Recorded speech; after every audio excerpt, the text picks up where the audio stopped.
আমাদের পশ্চিমবঙ্গে আজ বিগত ৪৯ বছর ধরে, তার বহু আগে থেকে, আর বলতে পারেন ৮০ বছর ধরে পশ্চিমবঙ্গের মহিলারা যেভাবে নিপীড়িত, নির্যাতিত, মহিলাদের উপরে যে অত্যাচার বা টর্চার হয়েছে এবং যে পশ্চিমবঙ্গের বাঙালি মহিলারা সহ্য শক্তি বা সহ্য করে এসেছে, আজ এই সহ্য করতে করতে তারা এটা একটা অভ্যাসে পরিণত হয়ে গেছে, একটা জিনগত ব্যাপার হয়ে গেছে।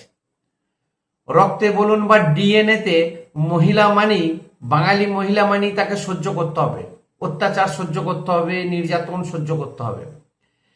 সারা ভারতবর্ষে, সারা বিশ্বে কোনো এরকম মহিলা বা শহর, রাজ্য কোথাও নেই এই বাঙালি মহিলাদের মতন এত নির্যাতন সহ্য করেছে।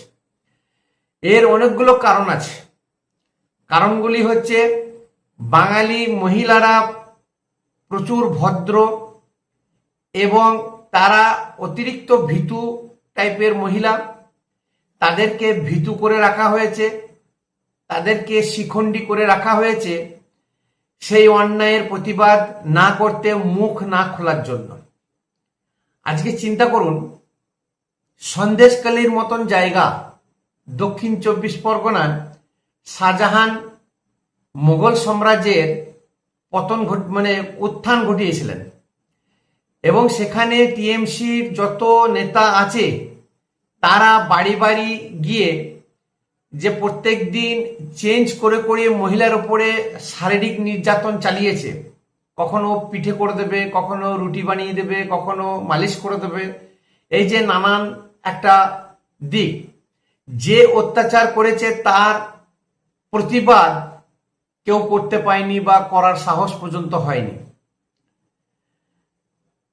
সন্দেশখালি কেন, আরজি করের মতন কাণ্ড, একটা হসপিটাল বলে কথা, সেখানে একটা ডাক্তারকে ধর্ষণ করে মেরে ফেললো।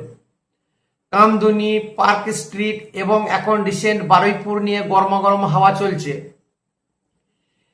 সবই কিন্তু মহিলাদের উপরে অত্যাচার। এবং এই যে যারা অপরাধ করছে তাদেরকে বাঁচাবার জন্য আরো টিম বা রাজনৈতিক নেতা বা রাজনৈতিক দল কিন্তু উপস্থিত হয়ে যাচ্ছে।